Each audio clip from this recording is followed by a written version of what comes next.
नेहा, क्या दिन में सोती है? ससुराल में ऐसा नहीं चलेगा। वहां तो काम करना पड़ेगा, काम।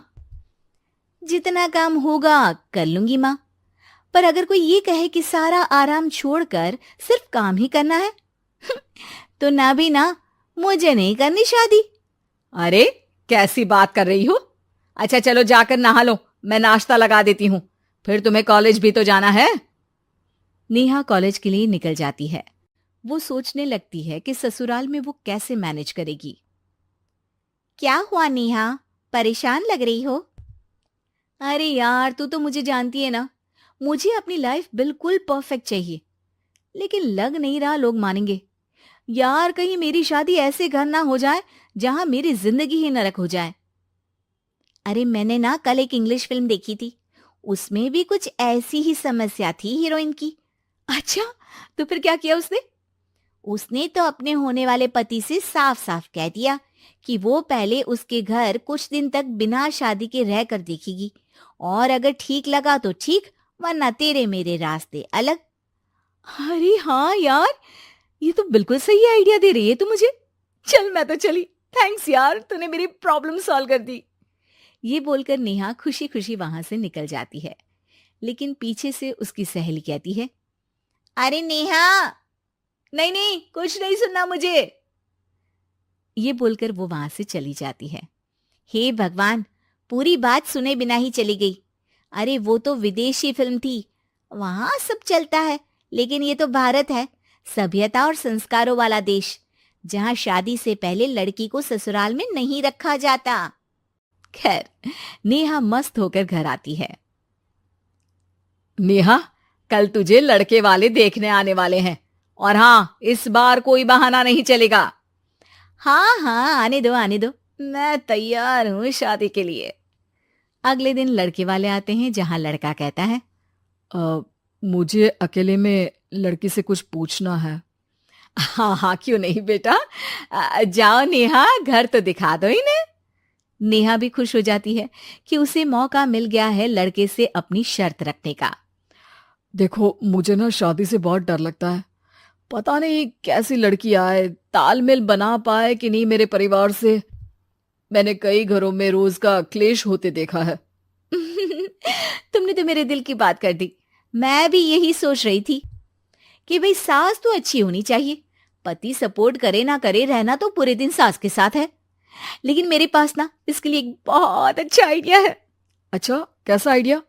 क्यों ना शादी के पहले मैं कुछ दिनों तक तुम्हारे घर आकर रह लूं, तुम लोग मुझे समझ लेना, मैं तुम लोगों को समझ लूंगी। ठीक लगा तो शादी, वरना टाटा बाय बाय। क्यों?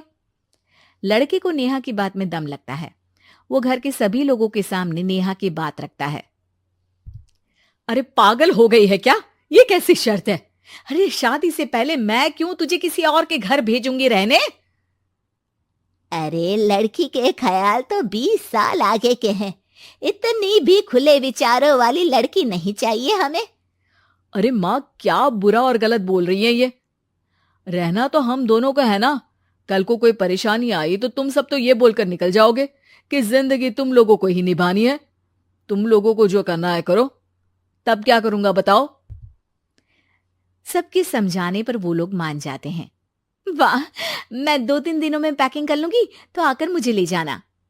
और नेहा पहुंच जाती है विशाल के घर। आओ आओ, ये रहा तुम्हारा कमरा। इस घर में तुम एज अ गेस्ट रहो, लेकिन माँ तुम्हें बहू की तरह ही ट्रीट करेंगी, और तुम भी उन्हें सास की तरह ही रखना। बस फिर क्या था, शुरू हो जाता है लिव इन सास बहू का ड्रामा। अरे चाय तो बना दे बहू। जी सासू माँ, अभी लाई। नेहा चाय लेकर आती है कि बस चाय लेकर आई हो, इसके साथ पकोड़े भी ले आती।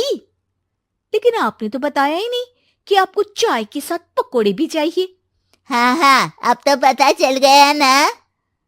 रात को खाना खाने के बाद नेहा किचन में खटर पटर कर रही होती है। क्या हो रहा है वहां नेहा? माँ जी, मैं ना रात को अदरक वाली चाय पीकर सोती हूँ, ये मेरी आदत है। अच्छा, तो जरा मेरे लिए भी बना देना। दोनों सास बहू रात को चाय पीती हैं।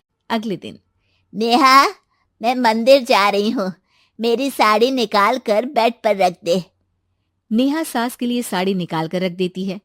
वो देखती है कि उसके आने के बाद से सास ने घर का कोई भी काम करना छोड़ दिया है। यार मैं क्या करूं? ऐसा ससुराल तो मुझे नहीं चाहिए था जिसमें मैं ही सारा काम करूं।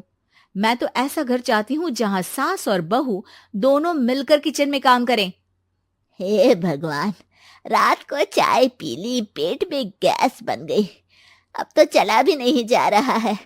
मुझे तो ऐसी बहू चाहिए जो हेल्थ के प्रति कॉन्शियस हो, क्योंकि वो ठीक रहेगी तभी तो मैं ठीक रहूंगी। दोनों समझ जाती हैं कि वो लोग एक दूसरे के लिए नहीं बने हैं। अगले दिन, नेहा जरा चाय तो ले आना। नेहा चाय के साथ चिला भी बनाकर ले आती है। सास खा पीकर सो जाती है। अगली सुबह, तेरी बुआ सास आ रही है, उसे मैंने तेरे बारे में बताया है। तभी वहां गंवार से एक महिला आ जाती है। चलो यहां से निकलो, कुछ नहीं है खाने के लिए, जाओ। ए नेहा, तमीज से बात करो, ये मेरी ननद यानी आशीष की बुआ है। हाय रे दैया, इतनी आकड़ वाली लड़की! अरे यही है ना जो शादी से पहले ही आकर बस गई है यहाँ पर। बस नहीं गई हूं, बसना है या नहीं ये डिसाइड करने आई थी, लेकिन इन लोगों के रिश्तेदार इतने गंवार हैं तो मैं तो ना कर रही इस घर में शादी। और भाभी, और क्या कमी थी हमारे आशीष में जो आपने ऐसी लड़की की शर्तों को मान लिया? अरे वो तो आशीष के कहने पर मैं झुक गई, वरना ऐसी लड़की को तो मैं घर में घुसने भी ना दूं। ए हेलो, ऐसी लड़की कैसी लड़की? हाँ, बिना समझे बुझे शादी कर लूं? अब तो समझ गई ना कि हम लोग गांव के हैं। भाभी को खाट पर सोना और रिश्तेदारों का गांव से आना जाना तो लगा ही रहना है इस घर में। हाँ हाँ, मैं तो किसी मॉडर्न घर में शादी करूंगी। ये बोलकर नेहा वहां से चली जाती है। अपने घर में आकर नेहा कहती है, ना मां ना, लिव इन में रहकर देख लिया, ये गांव के लोगों का कोई भरोसा नहीं है। खैर, नेहा की शादी एक मॉडर्न घर में हो जाती है, जहां सास कहती हैं, हे नेहा, मैं टेनिस खेलने जा रही हूं, आओ तो जूस बनाकर रखना, और हाँ, वॉलनट्स और ओट्स भी बना लेना। जी माँ। माँ मॉम बोलो डार्लिंग, माँ इज ओल्ड फैशन। बेचारी नेहा सर पर हाथ रख लेती है। हे भगवान, ये सास तो सास ही होती है, गांव की हो या शहर की।